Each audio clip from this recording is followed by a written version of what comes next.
It's been said that the fish honors the fisherman when it decides to strike.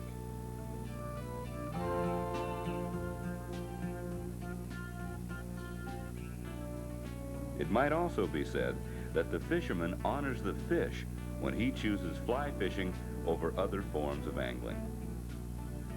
To the uninitiated observer, fly casting may seem overwhelmingly difficult. The way the fly caster seems to defy gravity and physics when he hurls a weightless line 50 or 100 feet through the air looks to many like an impossible feat. But fly casting is something that can be learned in a relatively short period of time, provided that one understands the principles of successful fly casting and spends a few hours practicing the feel of applying these principles. Mel Krieger has been helping people understand the principles and master the feel of fly casting for over 15 years. Today, he is recognized as one of the true masters of the fly rod. Over the years, Mel has developed a comprehensive teaching program that progresses from a basic understanding of the principles of fly casting to the mastering of complex casts, such as the double haul.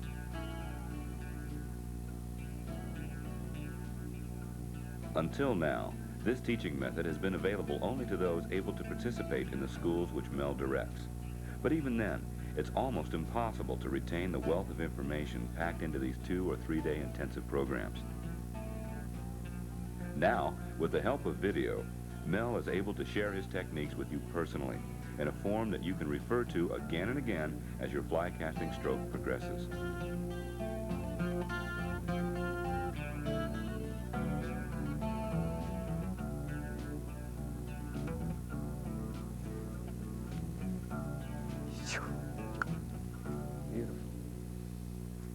Beautiful, beautiful, beautiful, beautiful. Whoosh. Casting a fly is so much fun. I think it's the real reason that I enjoy fly fishing so much. Casting a fly is just a pleasurable thing to do. You know, and most of the time you're not catching fish, you're fishing. Fun to cast a fly. In the next hour or so, we're going to show you everything about fly casting, from the roll cast to double haul. And hopefully, we're going to teach you how to become a competent fly caster.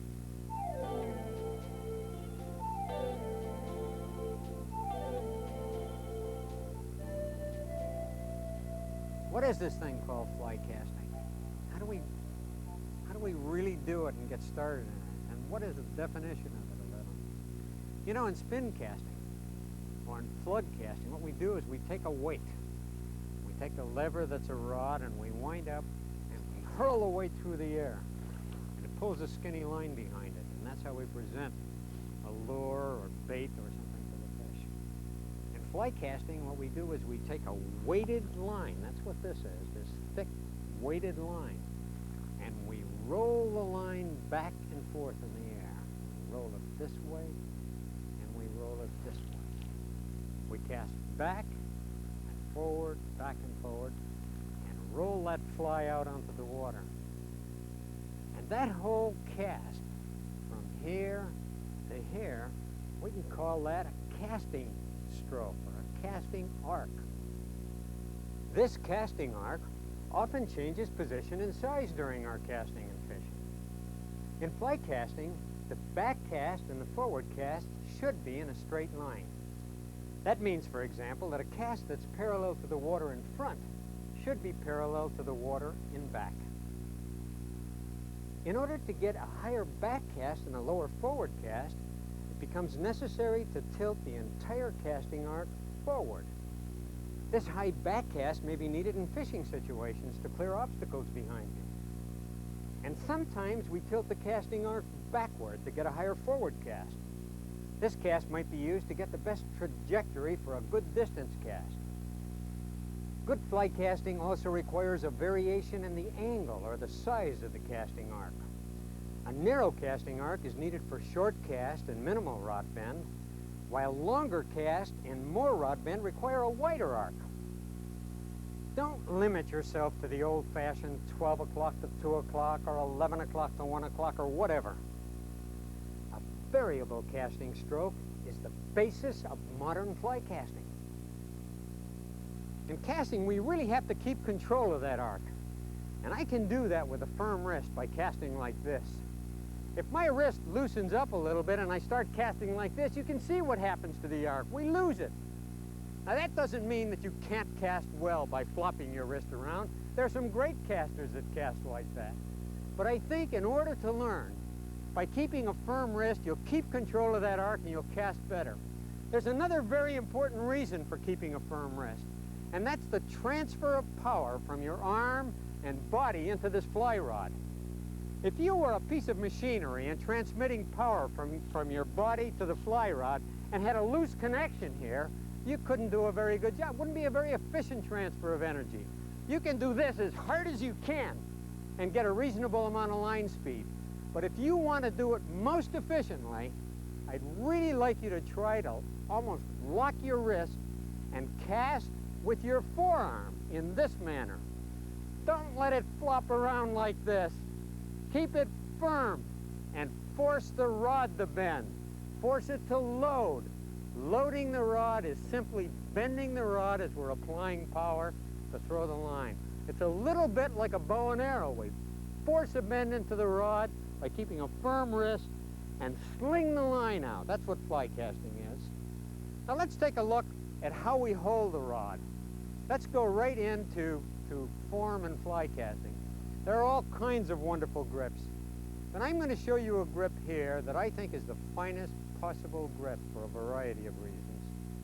This grip is called the extended finger grip, and it looks like this. My fingers are extended along the rod with my thumb essentially about on top of the rod.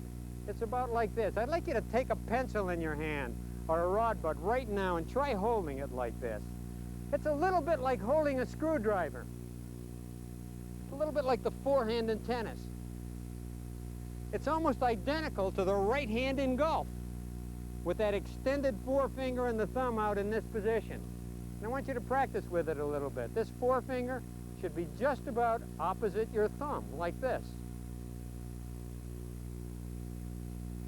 There are some excellent variations of this extended finger grip. A slight rotation of your hand results in the extended V grip. I use this very comfortable and natural hand position for most of my casting and fishing. A further rotation offers another variation called the palm out grip, used in long casts where optimum strength and wide casting arcs are required. I want you to change around and get comfortable. As much as possible, keep your hand reasonably close to your shoulder. On a short cast, it's almost like throwing darts.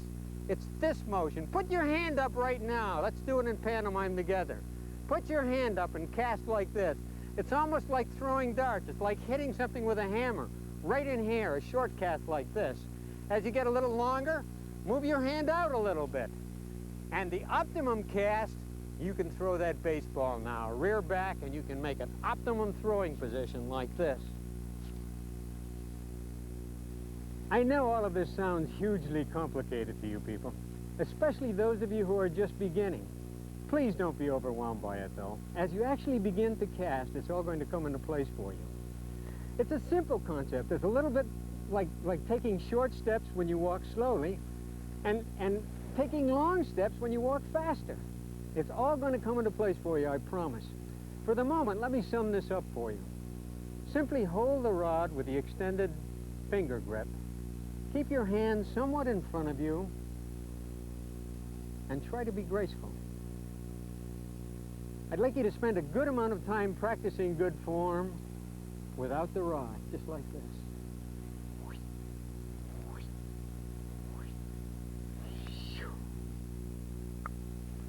Good cast. Let's do some real casting now.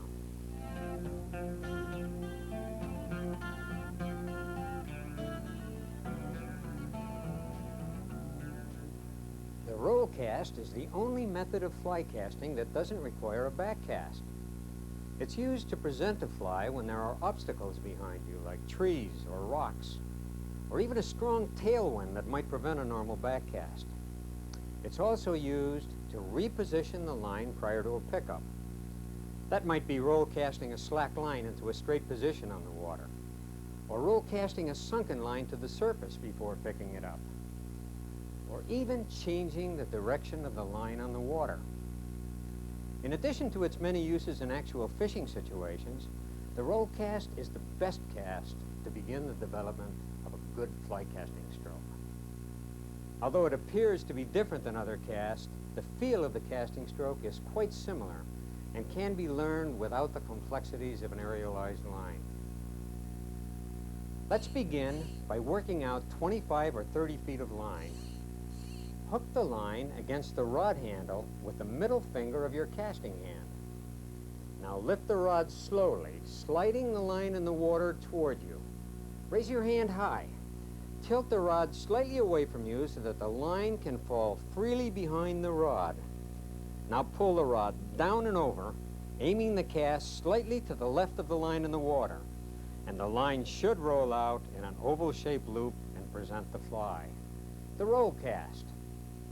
As you get good with this, you should be doing it while the line is still moving, because then it planes on top of the water and makes a little easier roll cast. At first, I want you to bring it back, let the line stop, then come forward. As you get accustomed to this a little bit, as the line is still moving and falls behind the rod, come forward, and you'll make an easier roll cast. I want you to look very carefully at the shape of these loops as the line goes out on the water. A good loop is kind of elliptical, kind of oval shape as it races along the water, like that. And a poor shaped loop is one that's oval in shape the opposite way, or circular. It looks more like this. A poor loop takes place when you don't force a bend into the fly rod.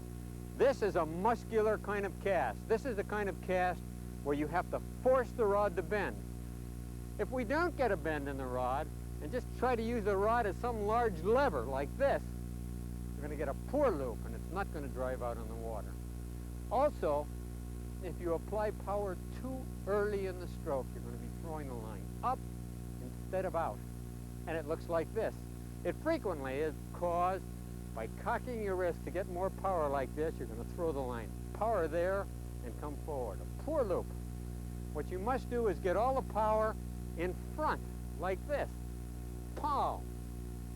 The feeling is a little bit like just imagine that you had a hatchet in your hand, or a meat cleaver, and there was a chopping block in front of you about waist high.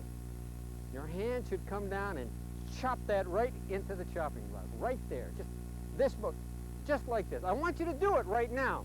Just take your hand up there, hold it high like this, and chop it down into the chopping block. Bang, it's right in there. That's what the feeling is like. I want you to stick the front end of the meat cleaver into the chopping block. Get a little point, bang, that little, right in there, just like that. A perfect roll casting stroke.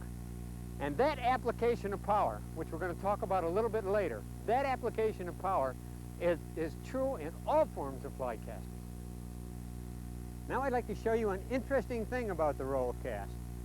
Notice that I'm always casting to the left of the line in the water. To the left of the line in the water.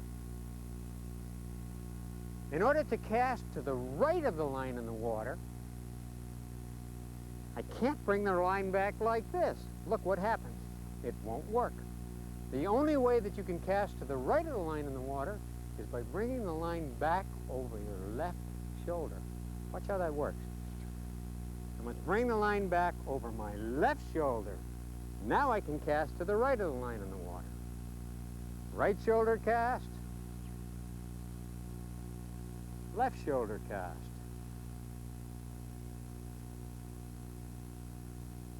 You're going to need to be able to cast over your opposite shoulder in all of your fly casting. Sometimes the wind blows into your casting hand like this, and if you've got a fly on, it's blowing the line into you, and it's scary. You might get hit with the fly. The obvious thing to do is cast on this side of your body. If you cast on this side of the body, the wind is blowing the line away from you. You must learn how to cast off your opposite shoulder. All it takes is for me to rotate my hand into the extended V grip or the palm out grip and look at the top of the rod. With my hand in virtually the same position, I can move the tip over by simply rotating my hand. Left shoulder cast, right shoulder cast. Left shoulder, right shoulder. My hand stays in the same powerful position on the right-hand side of my head.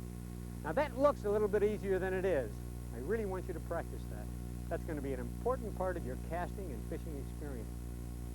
Now people, please spend at least a couple of hours on this roll cast using both shoulders. It's a really important part of fly casting. Now let's take a look at the roll cast as it would apply in a fishing situation.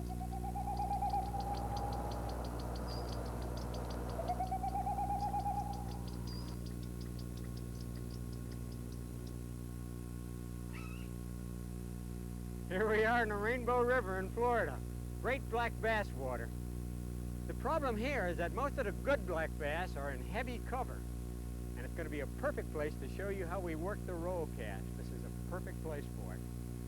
I'm standing here with my back against some heavy cover here. I can't make a normal back cast. And the bass are right there in the heavy cover there. And we're going to try rolling this fly, this light deer hair fly, right into that cover and see if we can pull something out. Let's give that a try. Work out some line here. Try not to make too much of a disturbance in the water. Remember how that roll cast is done now, guys. You got to come back slowly and let that line fall behind the rod and chop forward. Let it float for a little bit. Now a retrieve. Now a retrieve. Come on, big bass. Come on. There's a fish that's risen a couple of times in there. Maybe we can get to that guy.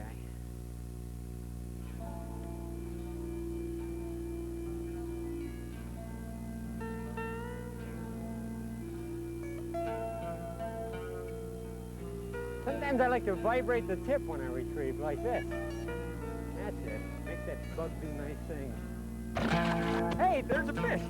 Hey, good fish.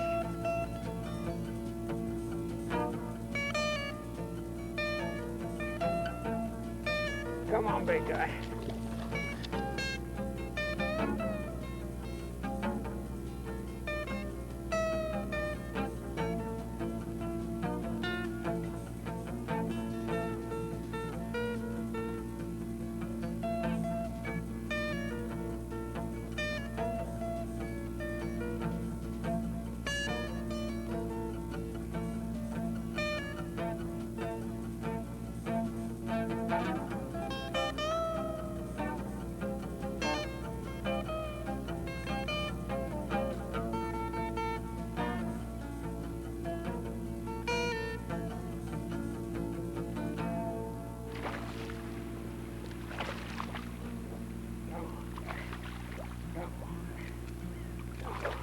You in here quick. Good fish, beauty. Get that fish back in the water. Beautiful fish.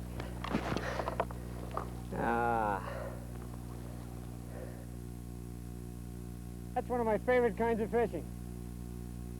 You better learn that roll cast. Good cast. Okay, let's go on to our next casting lesson.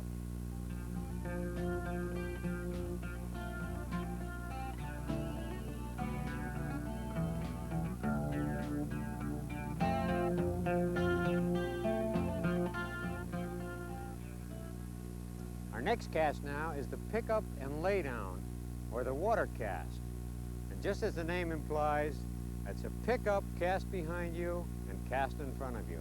Pick it up, lay it down. For the purposes of this cast, just like in the roll cast, I'd like you to hook the line with the middle finger of your casting hand and don't touch the line with your left hand. Roll that line out straight. Pick it up and stop the rod in about this position so that the line rolls off the top of the rod. Come forward to about this position and let the line roll off the rod in front.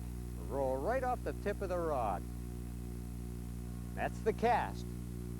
Cast, hesitate for a second. You must allow the line to straighten out behind you before you come forward. There's a hesitation there. Let's do that again. Cast, hesitate, forward to this position and down to the water. Don't run your tip down to the water the way most people are inclined to do, and by casting like this. You can see that I'm not getting a loop. This is a basic cast. What we're attempting to learn with this cast is how to make a loop. It's a very basic cast. A lot of time when my own casting gets a little bit sloppy, what I'll do, or if I have a strange rod in my hand, is I'll pick it up and lay it down, get a little bit of feel of the rod before I actually start casting and false casting and shooting line and doing the other things that you do with a fly line. Pick it up, lay it down. What we want to strive for now on this pick up and lay down is something called good loops. A loop is the shape of the line as it comes off the end of the fly rod. And a good loop is kind of an inverted U or a V shape, and it looks like this. Watch this. This is a good loop as it slings over in that U shape. Good loop. You notice that I'm keeping a nice tight arc in the fly rod from here to right in here. If I open that up in a cast like this, I get a big, wide, fat loop or a non-loop. If you shock the rod or try to flip it or jerk the rod, you get something called a cross loop or a tailing loop, and it looks like this. Terrible. Terrible. You get all kinds of knots in your leader. I call them wind knots. They should be called casting knots. Terrible. Sling the line smoothly. A nice, beautiful, inverted U shape. Good loops are the key to good fly casting. These inverted U or V-shaped loops are somewhat similar to the airfoil shape of an airplane wing. In fact, these loops appear to defy gravity as they roll back and forth in the air. The fly line follows the path of the rod tip, so that the shape of the loop is determined by the path of the rod tip during the casting stroke. A straight line path of the rod tip forms the perfect aerodynamic shape of a good loop. A convex path of the rod tip results in a convex path of the fly line, a wide open or non-loop, and an ineffective cast. This roundhouse kind of swing is common with beginning fly casters, and it can be corrected by forcing the rod to bend or load, or by using a narrower casting arc. Tailing loops or cross loops are the result of a concave path of the rod tip. This dipping of the rod tip is usually caused by an erratic or premature application of power. Tailing loops can also be caused by a casting arc that is too small or too narrow for the amount of bend in the rod. In order to maintain a straight line path of the rod tip, you must adjust the size of the casting arc to fit the amount of bend in the rod. This simply means that short casts require a narrow casting arc, while longer casts require a wider casting arc. Obviously, the rod must bend or load during the casting stroke in order to maintain this straight line path of the rod tip. I'd like you to spend at least a couple of hours doing nothing but this pick up and lay down. And after that, we'll get into the false casting.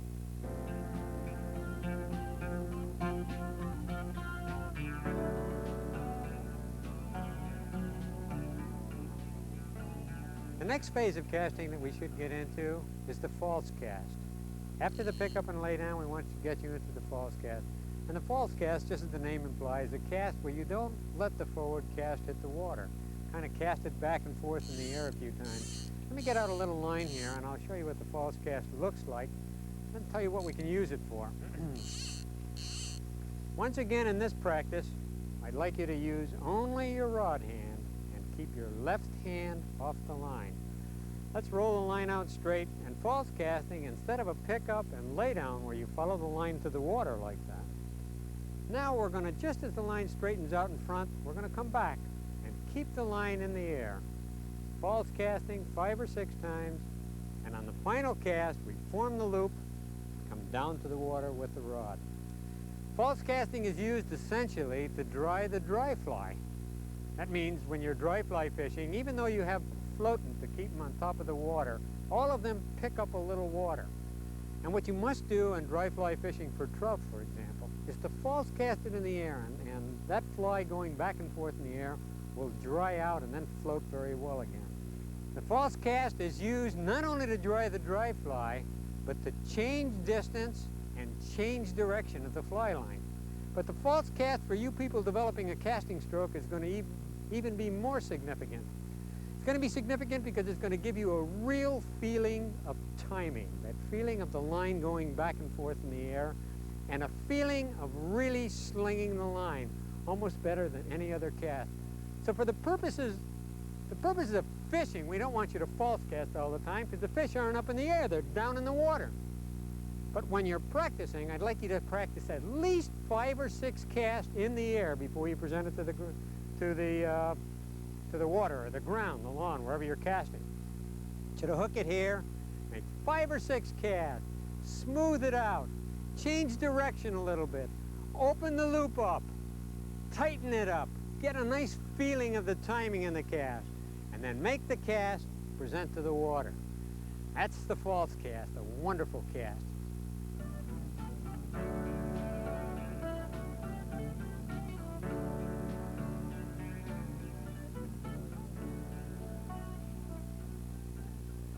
A good way to develop the real feel of fly casting is by relating the various casting strokes with different parts of a fly rod. Start with a tip cast using only 10 or 15 feet of fly line. Maintain a narrow casting arc and try to feel the rod bending only at the very top. The unloading of the rod tip will feel as if the line is flicking back and forth in the air. Now, use a little more line. Increase the amount of power and the size of the casting arc. Notice that the rod is loading further down and it feels as if the line is flowing off the middle of the rod. The butt cast is a full wide arc casting stroke that uses the powerful butt section of the fly rod. Practice this cast using a pickup and laydown cast. Try to force a full bend in the fly rod, starting right at the handle.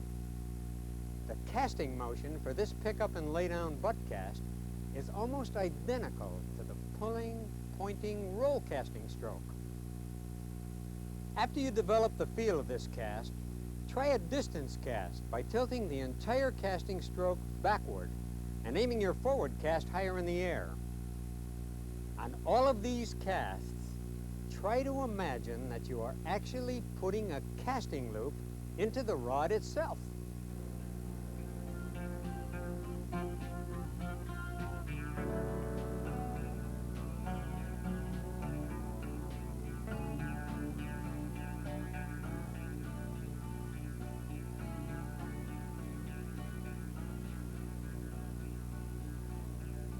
The problem with a program like this, the problem with all instruction, is that we get so overwhelmed with all of the details and things that we have to remember that we forget the essence of what we're doing.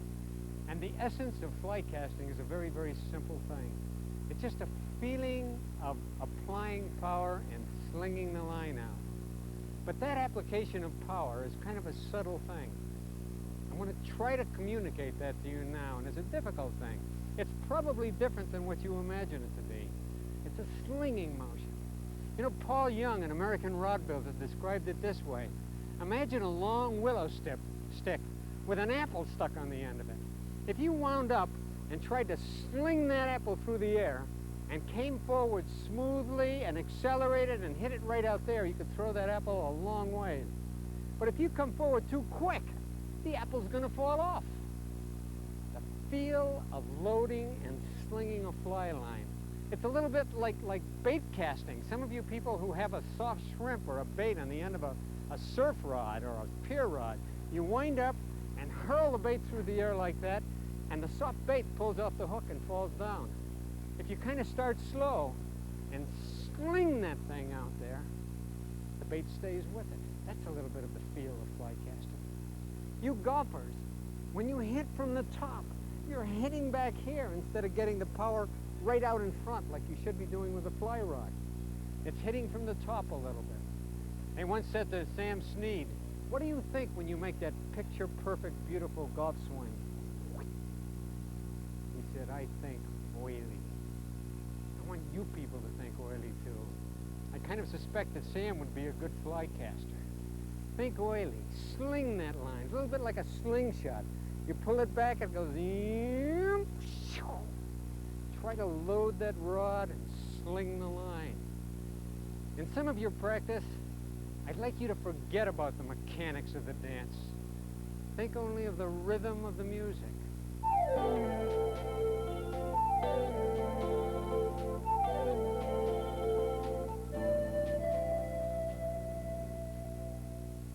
Now I'm going to let you use your left hand. Let's get into the next session of our casting. I'm going to teach you how to shoot line a little bit. And that's the way to get real distance in fly casting, by shooting line. And also the use of your line hand. We're going to step into that position right now. I'm going to turn around and face in this direction so that you can watch my left hand. You know, in order to fly cast, what we have to do is anchor the line when we're casting. And what we've been doing in our practice on the roll cast, and the pick up and lay down, and the false cast till now is anchoring it with our rod hand. Now we're going to work with the line hand and the rod hand. And this is how we do it. Let me cast out here first and just show you how this works. I'm going to get out about 25 or 30 feet of my weight forward line. Strip off maybe another 5 or 10 feet of line here. I'm going to stretch it a little bit. Okay, I'm going to shoot this line now. I'm going to hold it tightly with my left hand, cast with my right hand, make a couple of false casts to get a good feeling, and the last cast, shoot it. See how that line shoots out? Now watch carefully what we're going to do with our hands. I'm going to grab this line right here in my rod hand.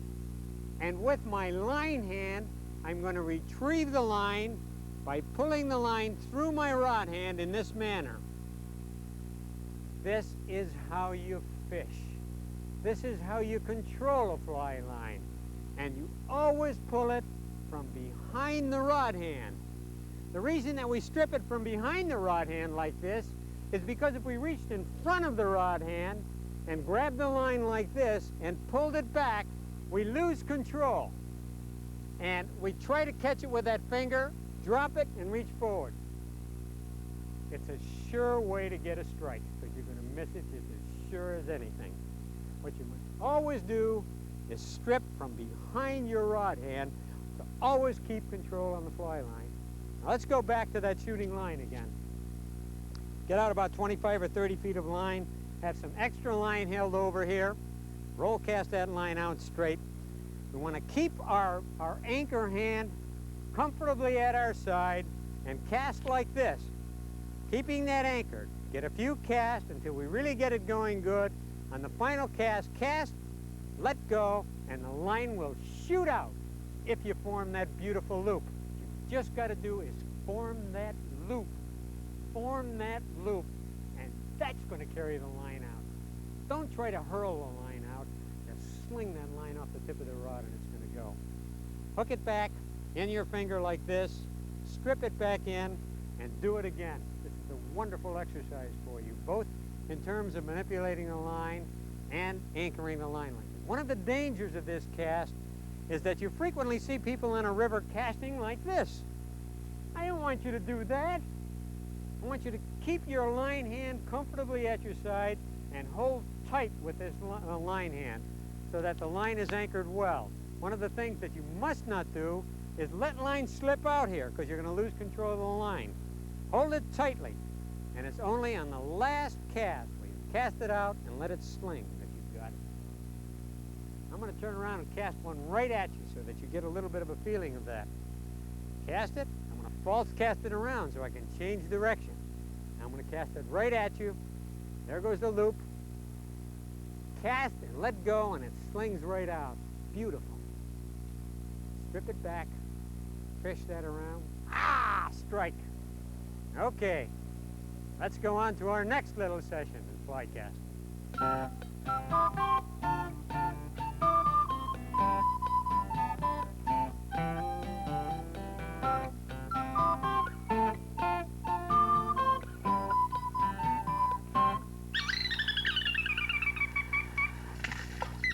here in the Bahamas on a bonefish flat, and the wind is blowing a little bit, and in a situation like this, the double haul is a super important concept. It's something that you have to have in order to handle this casting situation well.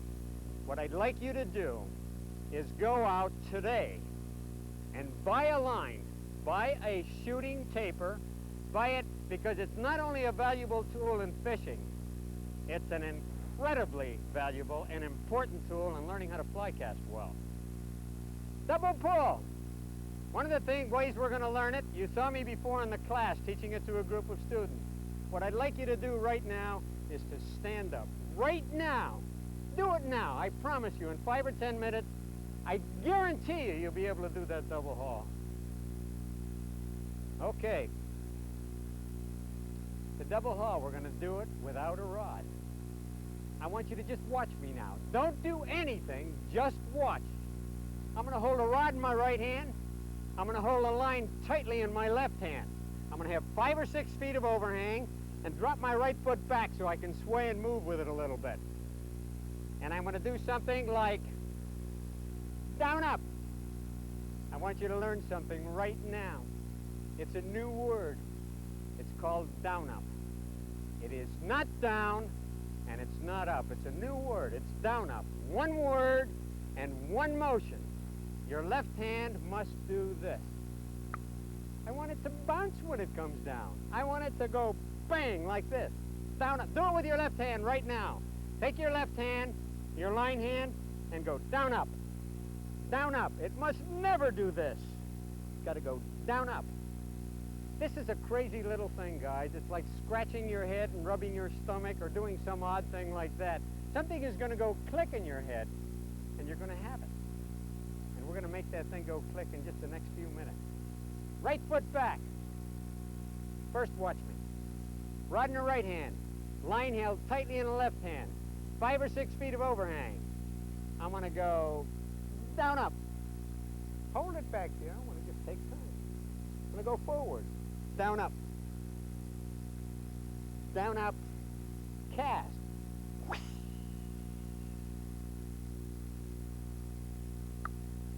Beautiful.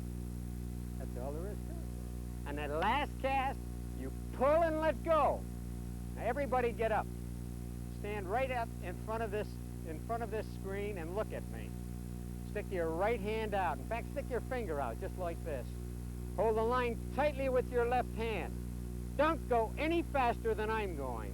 I want you to go at exactly the speed that I'm going. Hold the line tightly with your left hand. We've got 5 or 6 feet of overhang. Let's go down up. Hold it right there, just like this. Ready? Let's go down up. Do it with me. Down up. We're going to take a lot of time. Down up. Down up. We're going to cast this one now. Pull and let go. Do that for the next 10 minutes, and I absolutely guarantee you that you'll have it for the rest of your life. If you don't learn this in 10 or 15 minutes, call me up and I'll fly out and give you personal lessons. I guarantee you can learn the double haul that easily. We take large groups of people and teach 20 or 30 people simultaneously this double haul, and invariably everyone learns it within 15 minutes. One of the keys to learning this, however, is to buy that shooting taper for one of your middle range rods, a 5, 6, 7, or 8 weight rod, and buy a shooting head for it and practice it on the lawn. I promise you, you'll have it in no time flat. The double haul. Wonderful cast. And it's fun. It's really a fun thing. You know what we're going to do now? We're going to go out in these flats, Rudy and I, and we're going to try to catch one of these bonefish. My first one.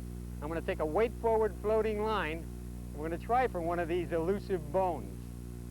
Rudy's going to pull us across these flats. We're going to try to find the fish first. We're not going to just cast blindly in this water. We're going to try to find the fish, and we're going to have to make the cast to them.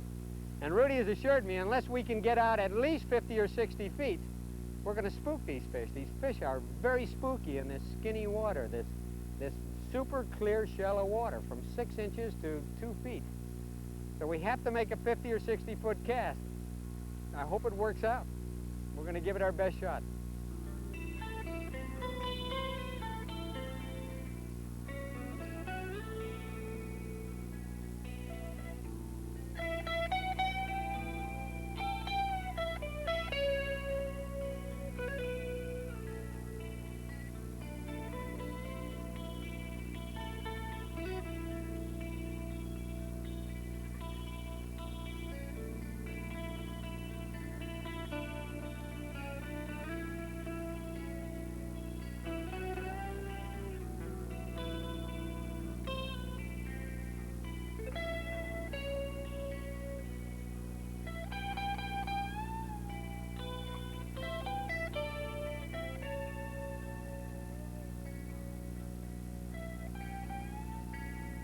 You want another?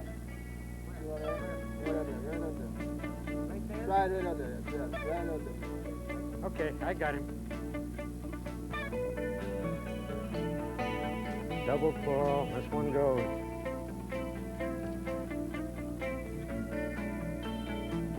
He's following. He's following. He got it. He got it. Keep your tip up. Keep your tip up. My God, look at that guy go. Bullseye in him. Oh, that's a nice size one. That's a nice one. He's 9 pounds. Coming in. Keep the tip up. You sucker.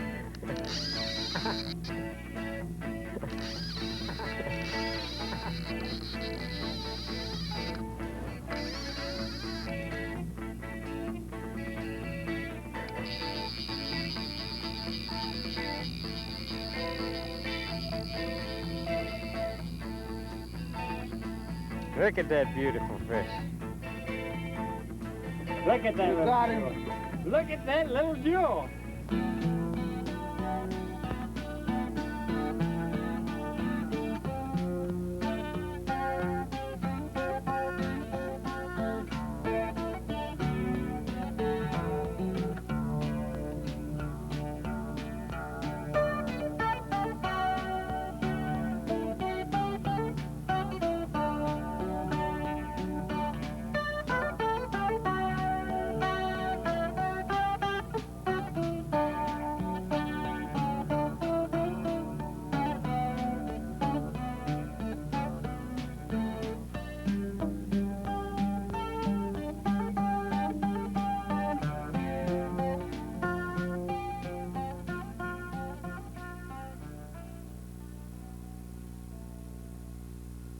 Well, here we are now in Alaska, in the land of the bears and the eagles, and we're fishing for silver salmon at the outlet of Ugashik Lake. We're using heavy lines here and heavy flies, and the wind is blowing badly, and we really have difficulty in controlling our casts. I want to show you a new cast here, and I want to explain that you must wear sunglasses all the time that you're fly casting. And many times I've left mine off in order to have eye contact with you folks. But you must wear sunglasses when you're fly casting. It's important. The cast is a cast called a Belgian cast. It's a wonderful cast. It's a very simple thing to do. It's kind of a sidearm back cast and an overhead forward cast. And what we do is underpower the cast a little. We kind of swing it around, bang, like that. We keep pressure on it. The feeling is a little bit like if you were trying to throw the line in a circle around your head. And as long as you keep pressure on the line like that, you can't get hit with it, no matter how hard the wind's blowing. Well, this cast works just like that. You swing it around to the side and over the top, and you keep pressure on the line all the time. It's kind of a swing-around cast. And you don't have to make a big, wide sidearm cast like that in an overhead cast. You can make a little bit of an oval.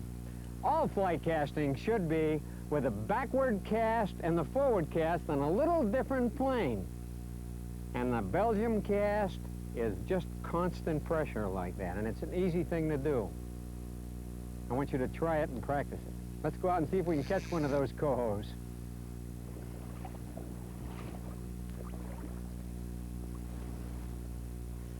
There's a bunch of those guys right out here. Get that head going. Kind of a sidearm back cast and an overhead forward cast. Sidearm, overhead. Sidearm, and let her go. Let that guy sink just a little bit.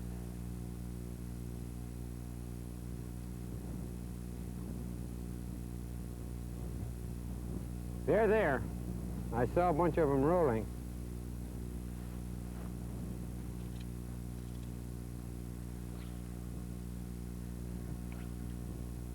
Just kind of a swing around motion. Swing around and let it go.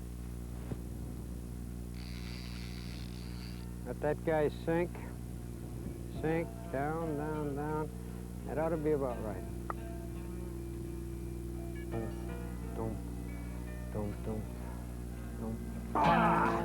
I got it! Want to clear that line on the reel. Hey! Great fish.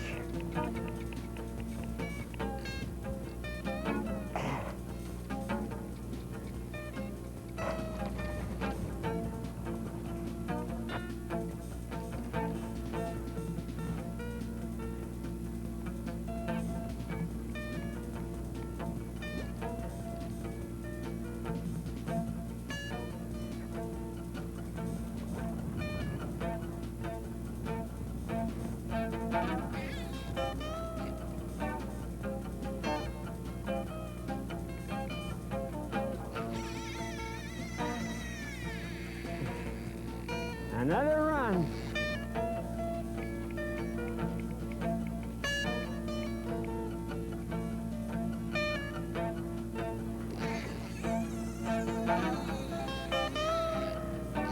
You're not going to make it easy, are you, Big? Look at him go.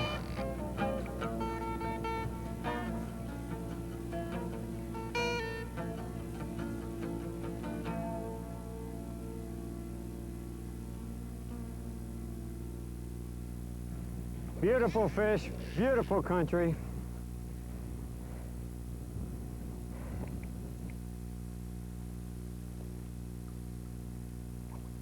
Great fish. Let's go on now and look at some presentation casts.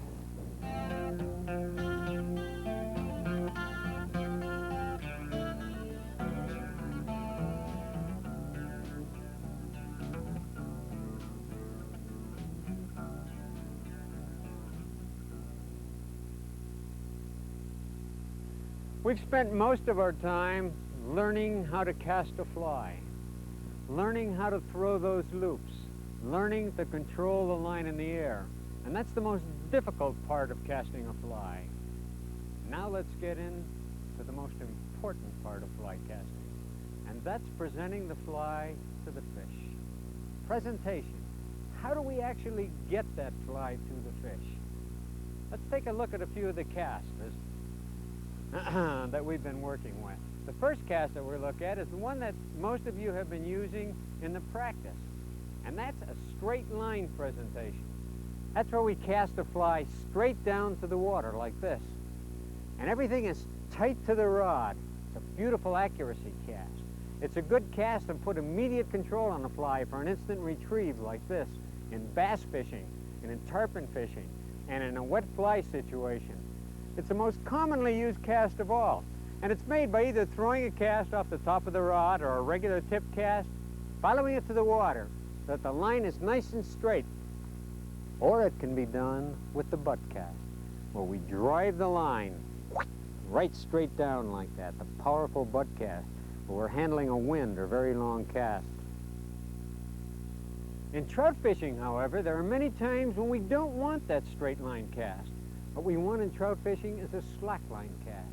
What we want to do is present most of our dry flies in a natural drifting position, and even some of our wet flies. And that means that the fly has to float naturally in the water without the pull of the line on it. One of the ways that we do that is by extending the tippet, the very end of the leader, and we make it thinner and longer. George Harvey, that great Eastern fly fisherman and instructor, advocated the use of long, delicate tippets. And that enables the fly to float naturally on the water. What we must do, in addition to having a long, delicate tippet, is we must get slack in the fly line. If this line were all out straight like this on the water, every little nuance of current and wind and water movement will affect the fly. Trout are sitting there in their hole, facing into the current, and watching naturals come by. And the naturals are virtually weightless. Little movement in the surface film, and they come over like this, and like this. And then your fly comes over, and it's attached to a line. And it frequently comes over like this. And the trout isn't going to take it. It's a wary animal. It's not going to take that. It's not a natural drift. And you, standing 25 or 30 or 40 feet away, cannot tell if you're getting a good drift of the fly. One of the things that we do to ensure that is, instead of allowing the line to come straight down on the water, what we do is get a lot of slack in the line. And there's a bunch of ways of doing that. One of the ways that I use most often is a cast called the bounce cast. It's a simple cast. In fact, all of these presentation casts are not hard once you learn the basic cast. Extremely important, but not hard. The bounce cast. Just cast it out over the water with a little more power than necessary, and it bounces back, and I get all this slack between my rod and the fly. Perfect way to get slack in a situation where there are not really heavy currents. Where the currents are heavier, then you need a cast called the wiggle cast, or the S cast. And it's an easy cast too, and kind of fun. As the loop is going out, I wiggle the rod from side to side. Look at all those wiggles in the line. That's a wonderful thing, because while the current is moving all this line here, the fly is floating perfectly naturally. The wiggle cast, one of the really excellent ones. There's another cast that I use, and that I consider one of the most important casts in trout fishing and in fly fishing in moving water. And that's a cast called the reach cast. The reach cast was popularized by Doug Swisher and Carl Richards. Really an excellent cast. And once again, it's an easy cast. I use this reach cast in almost every moving water situation. It looks like this. All I do with this cast is I cast out and reach with the rod. Look what I've got here. Look at that big bow. And you don't destroy your accuracy with that cast, because the cast is going straight out. You're just moving the back end over. It is a wonderful downstream fishing technique. Work on it a little bit. Think in terms of presentation to the fish. Don't cast at the fish.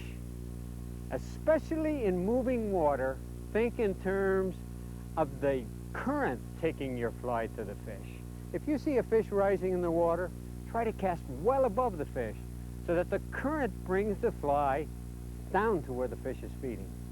Imagine yourself as a fish in this shallow water where he's feeding. He's always afraid of predators coming at him from above, and his food is not smacking down right on top of him. The food is drifting down with the current toward him. The other factor that you have to consider when casting to these fish is you must never false cast over the fish.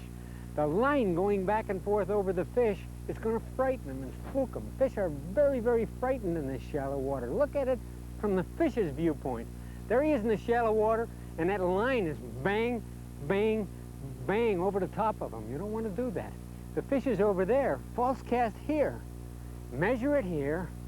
That's right. That's about the right distance. Final cast, turn around and present to the fish. Perfect. That fish now has no reason to be frightened. Come on, fish. There he is.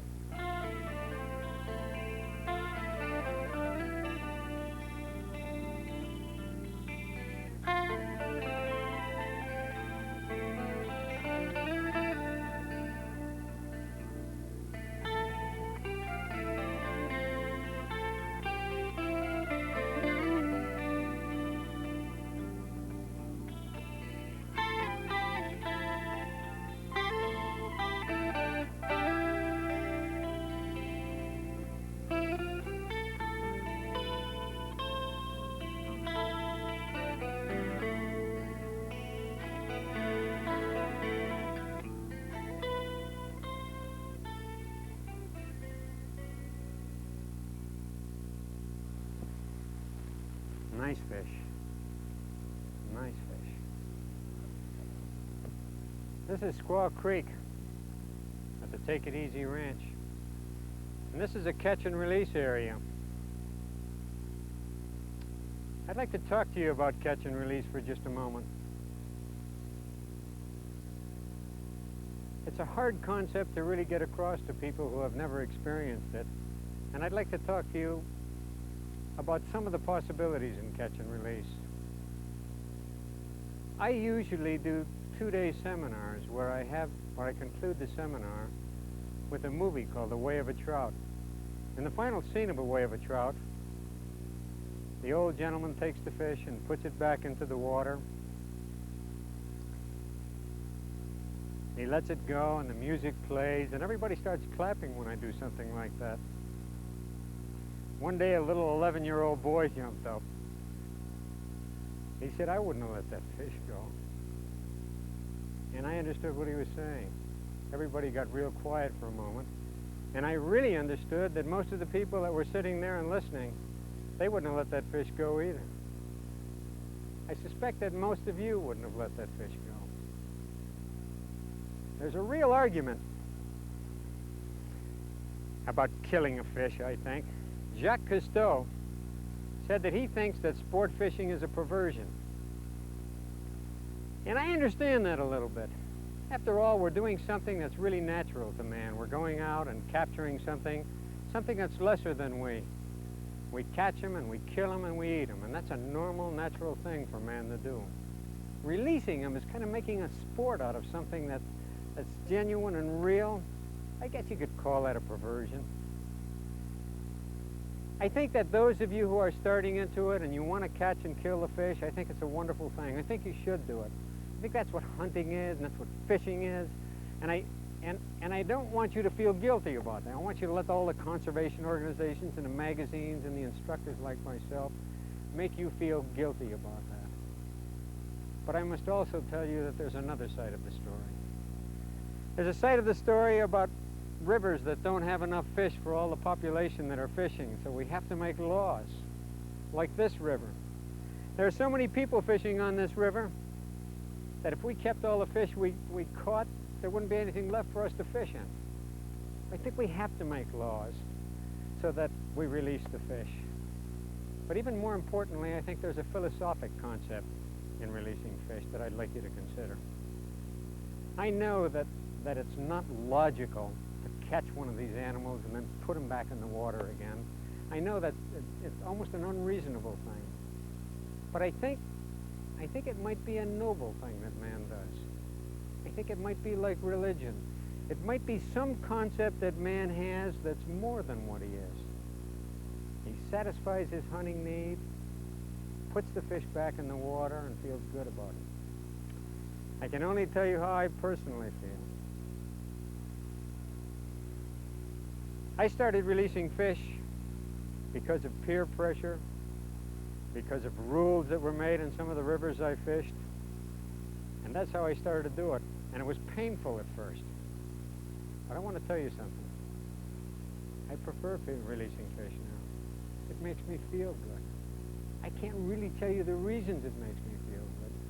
I can only tell you that when I hold the fish in the water and I can feel the life come into the fish and feel him move off, it makes me feel real good. I want you to try it, people. I want you to try releasing a few fish. And I hope that feeling happens with you, too.